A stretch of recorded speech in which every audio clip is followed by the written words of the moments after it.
ಈರುವರು ಮಹಾವ್ಯಕ್ತಿಗಳಿಗೆ ಈಗ ಪತ್ರಿಯ ರೈತರ ಪರವಾಗಿ ಕಲ್ಲು ಸಕ್ಕರೆಯ ಸಿಹಿಯ ಒಂದು ತುಲಾಭಾರದ ಸೇವೆ ನೆರವೇರ್ತಾ ಇದೆ.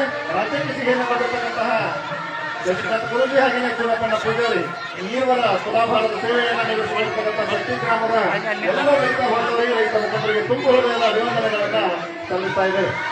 ಹಲೋ, ಎಲ್ಲರಿಗೆ ಧನ್ಯವಾದಗಳು. ಇದು ಬಾಲಕೃಷ್ಣ ಮಹಾರಾಜರ ವೇದಿಕೆ ಅಂದ್ರ ಇಲ್ಲಿ ಯಾರ್ಯಾರು ಇಲ್ಲಿ ಬಂದು ಇಲ್ಲಿ ಈ ವೇದಿಕೆ ಮೇಲೆ ಹೋಗ್ಯಾರ ಅವ್ರಿಗೆಲ್ಲರೂ ಒಂದೊಂದು ಹುದ್ದೆಗಳು ಸಿಕ್ಕಾವ. ಆದ್ರೆ ಚಿನ್ನಪ್ಪನ ಪೂಜಾರಿಗೆ, ಶಶಿಕಾಂತ್ ಗುರೂಜಿ ಅವರಿಗೆ ಮುಂದಿನ ಹೆಚ್ಚಿನ ರೈತರ ಸಲುವಾಗಿ ಸೇವೆ ಮಾಡ್ಲಕ್ ಮತ್ತೆ ಹೆಚ್ಚಿನ ಹುದ್ದೆಗಳಿಗೆ ಅವ್ರು ಹೋಗ್ಲಂತ ಹೇಳಿ ನಾವು ಅಭಿನಂದನೆಗಳನ್ನು